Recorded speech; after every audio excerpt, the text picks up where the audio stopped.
Hello and welcome to our channel Motion Trainer. On Tuesday, Mario Batali, who is a celebrity chef who formerly ran a multi-billion-dollar food empire and perhaps even hosted a daytime television talk show, was judged not guilty of aggravated assault and abuse.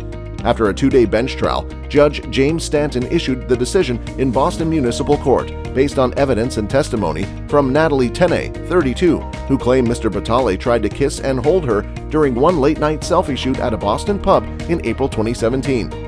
And this is what we'll be discussing in this video. Let's get started. She testified that she has never been touched like that before, like squeezing in between her legs, squeezing her vagina to draw her closer to him, as if that were a regular thing to grasp someone.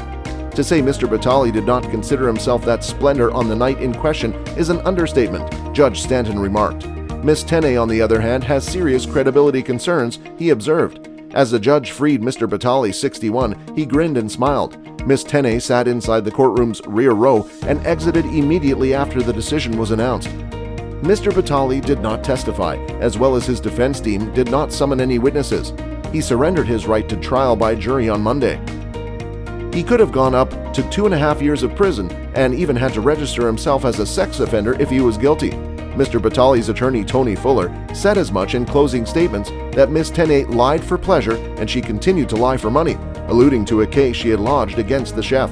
The Suffolk County District Attorney, Kevin Hayden, made a statement following the verdict, expressing dismay and realizing how traumatic it may be for a victim to address sexual assault. When the person who perpetrated such a heinous act seems to be in a power position or prominence, reporting an abuse can be even more difficult and scary, he said. Mr. Batali, the former host of the ABC food show The Chew, is one of numerous well-known chefs and restaurateurs who have been accused of sexual assault as well as harassment as part of the Me Too movement across cities such as San Francisco, New York, and New Orleans. He was the one who had been charged with a crime. At the time of the trial, only 2 witnesses, and that too both for the prosecution, testified. Ms. Tene, a software developer, testified for the majority of the first day, recounting her interaction with Mr. Batali late one day at Town Stove and Spirits, a tavern in Boston's Back Bay district that has since shuttered.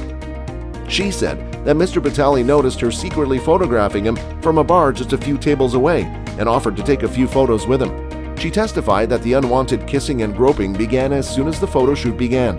Rachel Buckley, Ms. Tene's friend, had been the only witness summoned. Ms. Tene allegedly emailed her a photo of Mr. Batali the very same night of their interaction, as well as text describing him as very inebriated but not mentioning his grabbing her. Ms. Buckley testified that details of Mr. Batali's groping, as well as kisses, happened to come up in later talks.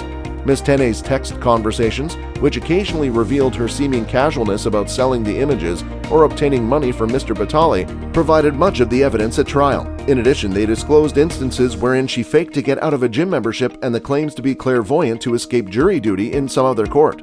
She broke court regulations by checking the defendant's past and telling a friend that she believed he was convicted once she was sworn on the jury. The judge cited such occurrences, as well as images from the evening at the bar showing her grinning after her initial contact with Mr. Batali, as evidence of her contempt for the courts. She snapped the next round of photos with the chef 3 minutes later. Her response to the alleged sexual assault, or lack thereof, is revealing, the judge observed. Judge Stanton reprimanded Mr. Batali just before making his decision. His actions, appearance, and demeanor at the time were not becoming of a public figure of his status, he stated. It's a lesson for everyone who is in a public position.